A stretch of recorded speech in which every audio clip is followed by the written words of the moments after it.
and welcome back to Bedtime Stories from the Book Rack. My name is Jaren, and I'm your narrator. Tonight we're going to continue with Chapter 5 of A Little Princess, and Chapter 5 is called Becky. Of course, the greatest power Sarah possessed, and the one which gained her even more followers than her luxuries and the fact that she was the show pupil, the power that Lavinia and certain other girls were most envious of, and at the same time most fascinated by in spite of themselves, was her power of telling stories and of making everything she talked about seem like a story, whether it was one or not. Anyone who has been at school with a teller of stories knows what the wonder means. How he or she is followed about and besought in a whisper to relate romances.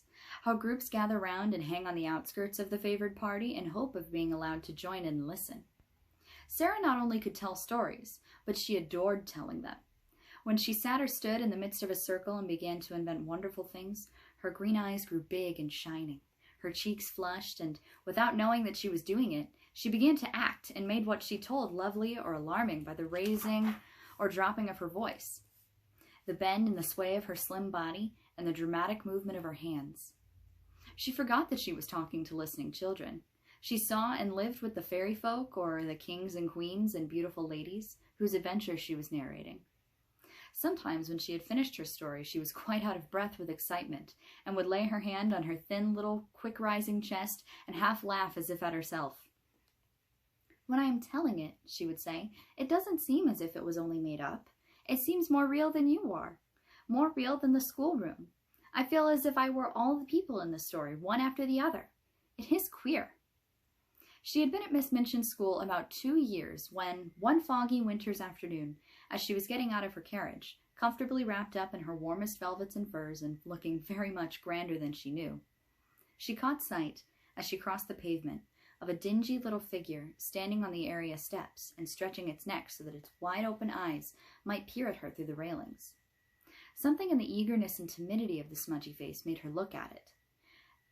And when she looked, she smiled, because it was her way to smile at people. But the owner of the smudgy face and the wide-open eyes evidently was afraid that she ought not to have been caught looking at pupils of importance. She dodged out of sight like a jack-in-the-box and scurried back into the kitchen, disappearing so suddenly that if she had not been such a poor little forlorn thing, Sarah would have laughed in spite of herself. That very evening, as Sarah was sitting in the midst of a group of listeners in a corner of the schoolroom telling one of her stories, the very same figure timidly entered the room, carrying a coal box much too heavy for her, and knelt down upon the hearthrug to replenish the fire and sweep up the ashes. She was cleaner than she had been when she peeped through the area railings, but she looked just as frightened. She was evidently afraid to look at the other children or seem to be listening. She put on pieces of coal cautiously with her fingers so that she might make no disturbing noise, and she swept about the fire irons very softly. But Sarah saw in 2 minutes that she was deeply interested in what was going on, and that she was doing her work slowly in the hope of catching a word here and there. And realizing this, she raised her voice and spoke more clearly. "The mermaids swam softly about in the crystal green water and dragged after them a fishing net woven of deep-sea pearls," she said. "The princess sat on the white rock and watched them."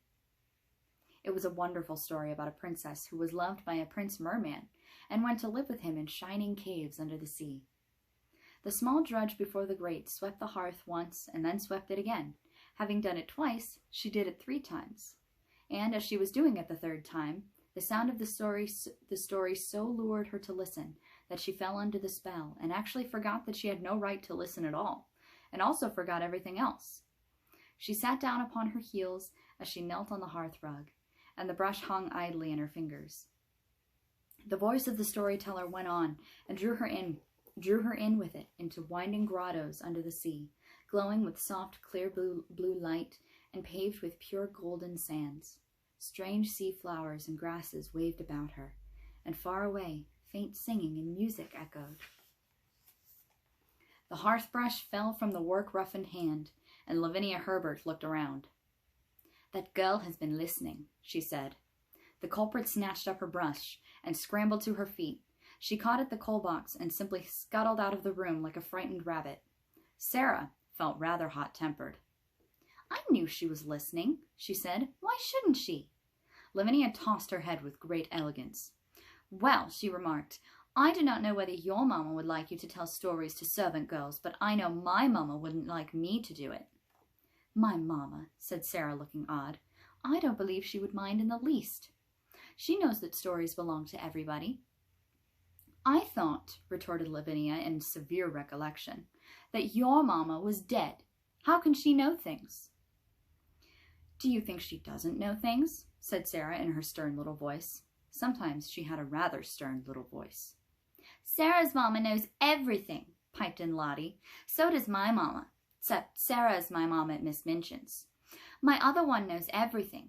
The streets are shining, and there are fields and fields of lilies, and everybody gathers them. Sarah tells me when she puts me to bed. You wicked thing, said Lavinia, turning on Sarah, making fairy stories about heaven. There are much more splendid stories in Revelation, returned Sarah. Just look and see. How do you know mine are fairy stories? But I can tell you, with a fine bit of unheavenly temper. You will never find out whether they are or not if you're not kinder to people than you are now.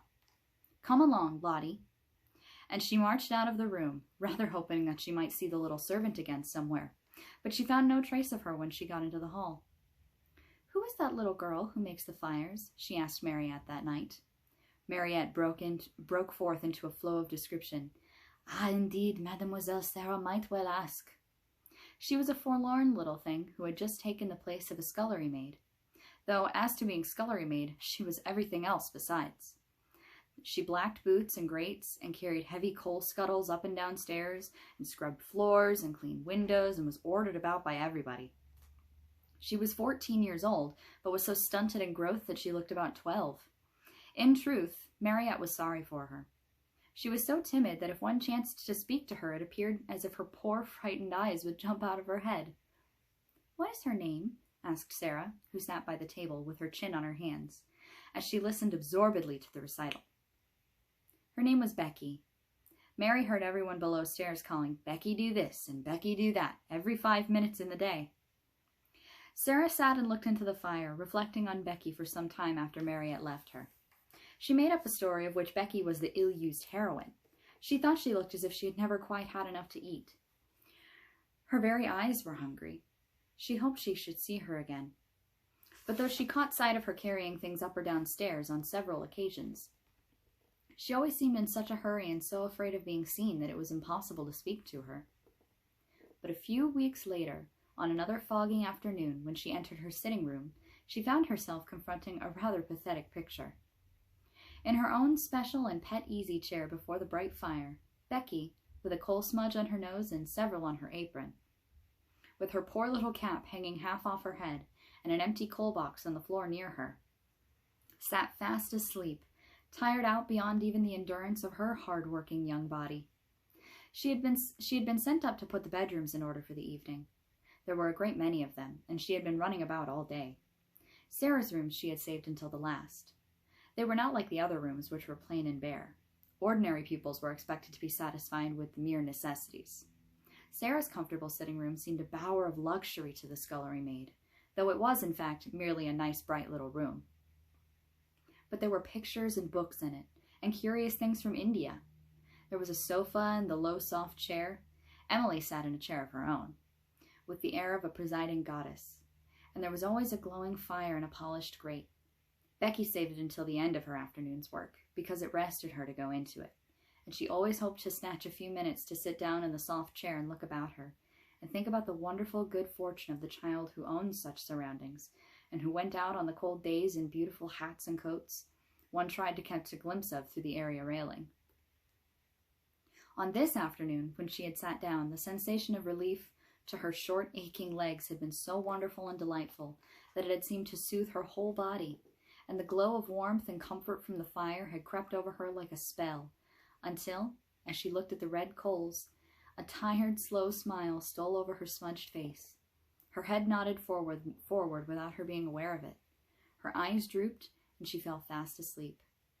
She had really been only about 10 minutes in the room when Sarah entered, but she was in as deep a sleep as if she had been, like the Sleeping Beauty, slumbering for 100 years. But she did not look, poor Becky, like a Sleeping Beauty at all. She looked only like an ugly, stunted, worn-out little scullery drudge. Sarah seemed as much unlike her as if she were a creature from another world. On this particular afternoon, she had been taking her dancing lesson, and the afternoon on which the dancing master appeared was rather a grand occasion at the seminary, though it occurred every week.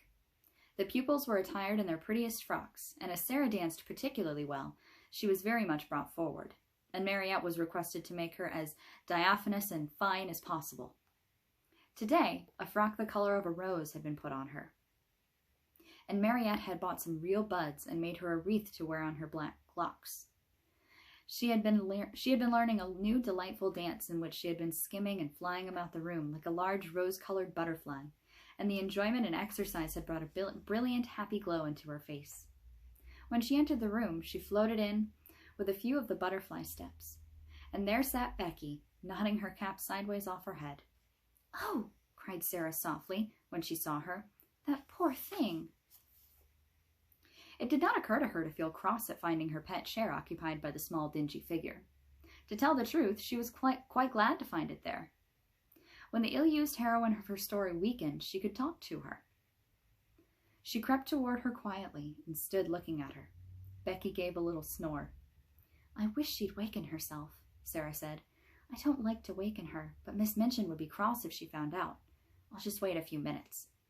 She took a seat on the edge of the table and sat swinging her slim, rose-colored legs, and wondering what it would be best to do. Miss Amelia might come in at any moment, and if she did, Becky would be sure to be scolded. "But she is so tired," she thought. "She is so tired." A piece of flaming coal ended her perplexity for her at that very moment. It broke off from a large lump and fell onto the fender. Becky started and opened her eyes with a frightened gasp. She did not know she had fallen asleep.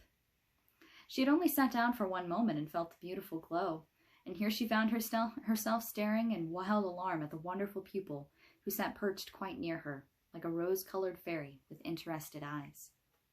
She sprang up and clutched at her cap. She felt it dangling over her ear and tried wildly to put it straight. Oh, she had got herself into trouble now with a vengeance. To have impudently fallen asleep on such a young lady's chair, she would be turned out of doors without wages. She made a sound like a big breathless sob.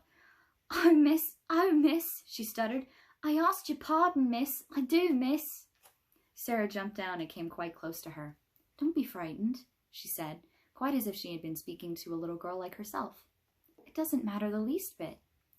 "I didn't go to do it, miss," protested Becky. "It was the warm fire and me being so tired, and it wasn't imperence." Sarah broke into a friendly little laugh and put her hand on her shoulder. "You were tired," she said. "You could not help it. You are not really awake yet." How poor Becky stared at her. In fact, she had never heard such a nice, friendly sound in anyone's voice before. She was used to being ordered about and scolded and having her ears boxed. And this one, in her rose-colored dancing afternoon splendor, was looking at her as if she were not a culprit at all, as if she had a right to be tired, even to fall asleep. The touch of the soft, slim little paw on her shoulder was the most amazing thing she had ever known.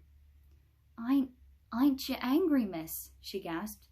"Ain't you going to tell the missus?" "No," cried out Sarah. "Of course I'm not." The woeful fright in the coal-smutted face made her suddenly so sorry that she could scarcely bear it. One of her queer thoughts rushed into her mind. She put her hand against Becky's cheek. "Why," she said, "we are just the same. I am only a little girl like you. It's just an accident that I am not you and you are not me." Becky did not understand in the least.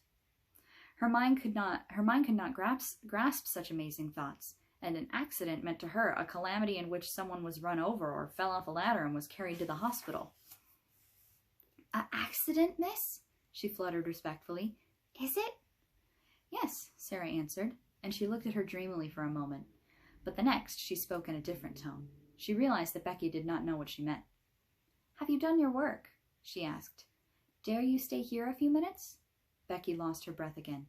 "Here, miss? Me?" Sarah ran to the door, opened it, and looked out and listened. "No one is anywhere about," she explained. "If your bedrooms are finished, perhaps you might stay a tiny while. I thought perhaps you might like a piece of cake." The next 10 minutes seemed to Becky like a sort of delirium. Sarah opened a cupboard and gave her a thick slice of cake. She seemed to rejoice when it was devoured in hungry bites. She talked and asked questions and laughed until Becky's fears actually began to calm themselves. And she once or twice gathered boldness enough to ask a question or so herself, daring as she felt it to be. "Is that," she ventured, looking longingly at the rose-colored frock, and she asked it almost in a whisper, "Is that there your best?" "It is one of my dancing frocks," answered Sarah. "I like it, don't you?" For a few seconds, Becky was almost speechless with admiration. Then she said in an awed voice, Once I see a princess. I was standing in the street with the crowd outside the Covent Garden watching the swells go into the opera, and there was one everyone stared at most. They says to each other, 'That's the princess.' She was a grown-up young lady, but she was pink all over, gowned and cloak and flowers and all. I called to her mind the minute I see you, sitting there on the table, miss. You looked like her."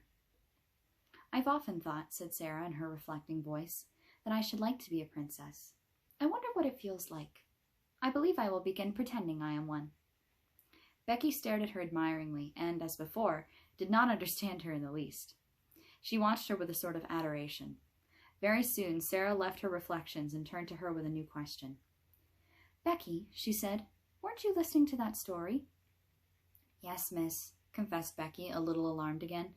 "I knowed I hadn't oughta, but it was that beautiful I couldn't help it." "I liked you to listen to it," said Sarah. "If you tell stories, you like nothing so much as to tell them to people who want to listen. I don't know why it is. Would you like to hear the rest?" Becky lost her breath again. "Me hear it?" she cried. "Like as if I was a pupil, miss? All about the prince and the little white mer-babies swimming about laughing, with stars in their hair?" Sarah nodded. "You haven't time to hear it now, I'm afraid," she said. "But if you will tell me just what time you come to do my rooms, I will try to be here and tell you a bit of every day until I'm finished. It's a lovely long one, and I'm always putting new bits to it." "Then," breathed Becky devoutly, "I wouldn't mind how heavy the coal boxes was, or what cook done to me if I might have that to think of." "You may," said Sarah. "I'll tell it all to you." When Becky went downstairs, she was not the same Becky who had staggered up, loaded down by the weight of the coal scuttle. She had an extra piece of cake in her pocket, and she had been fed and warmed, but not only by cake and fire. Something else had warmed and fed her, and the something else was Sarah. When she was gone, Sarah sat on her favorite perch on the end of her table. Her feet were on a chair, her elbows on her knees, and her chin in her hands. "If I was a princess, a real princess," she murmured, "I could scatter largesse to the populace. But even if I am only a pretend princess, I can invent little things to do for people. Things like this." She was just as happy as if it were a largesse. I'll pretend that to do things for people is like scattering largesse. I've scattered largesse." And that concludes Chapter 5. I don't know about you, but I feel like I learned something today. We'll see you again next time. Thanks for listening, and I hope you have sweet dreams, sleep well, stay safe, and do something nice for someone today. Good night, everyone.